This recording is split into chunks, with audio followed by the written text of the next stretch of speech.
বন্ধুরা, আমার আম্মু রান্না করছে, চলো তো দেখি কি রান্না করেছে। বলুন তো বন্ধুরা, এগুলো কি? এগুলো হচ্ছে কলার খোসা। আমার আম্মু আজকে কলার খোসার তরকারি রান্না করছে।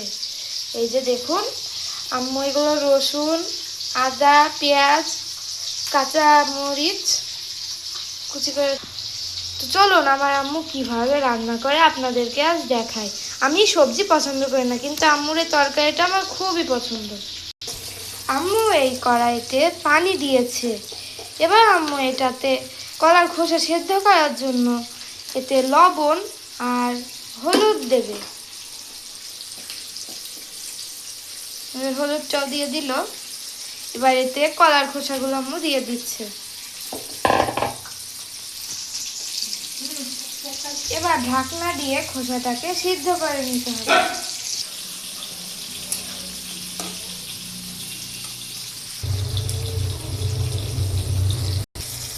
বন্ধুরা, এটা সিদ্ধ হয়ে এসেছে।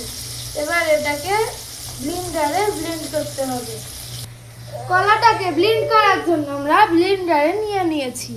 এবার আমরা এতে দিয়ে দেব জিরা, আর দিয়ে দেব রসুন, আর দেব কাঁচা ঝাল আর পেঁয়াজ আর আদা।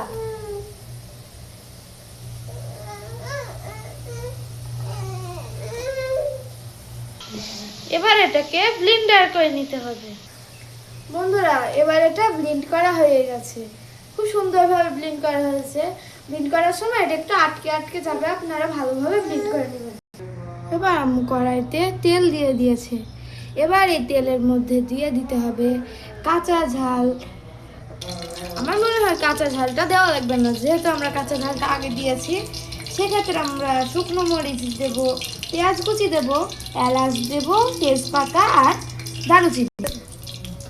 এবার আমরা কড়াইতে এগুলো দিয়ে দিচ্ছি।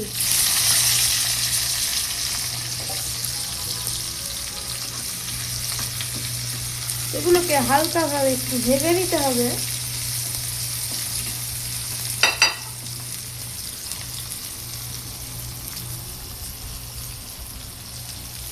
এই দেখুন, আমার আম্মু এইগুলো লাগিয়েছে আমাদের রান্নাঘরে।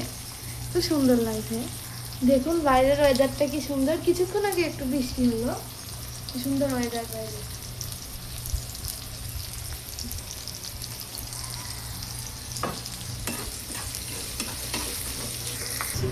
বন্ধুরা, আমিও একটু নাড়াচাড়া করেছি। দেখুন পেঁয়াজটা প্রায় ভাজা হয়ে এসেছে। এবার আম্মু এতে লবণ, শুকনো মরিচের গুঁড়া, হলুদের গুঁড়া আর ধনিয়া গুঁড়া দিয়ে দেবে। এটা ভালোভাবে নাড়াচাড়া করতে হবে। এটা এবার আম্মু দিয়ে দিচ্ছে শুকনো মরিচের গুঁড়া, আম্মু দিচ্ছে হলুদের গুঁড়া। লবণটা একটু বুঝে শুনে দিবেন, কারণ এর আগে সিদ্ধর সময় লবণ দেওয়া হয়েছে। এবার দিতে হবে ধনিয়া গুঁড়ো। ধনিয়া গুঁড়াটা দিলে একটা সুন্দর ফ্লেভার আসে। এই যে এবার আমরা দেবো এই কলার খোসার পেস্টটা। দেখুন আম্মু কলার খোসার পেস্টটা কড়াইতে দিয়ে দিচ্ছে। এবার এটাকে একটু ভালো করে সময় নিয়ে নাড়াচাড়া করতে হবে।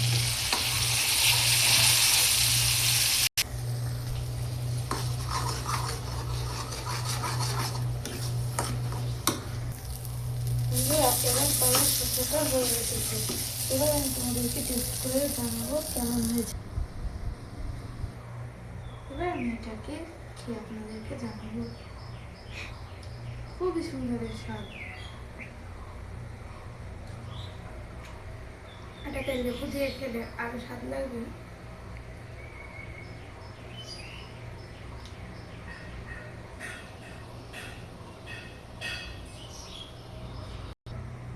বন্ধুরা, আজকের ভিডিওটা এটুকুই।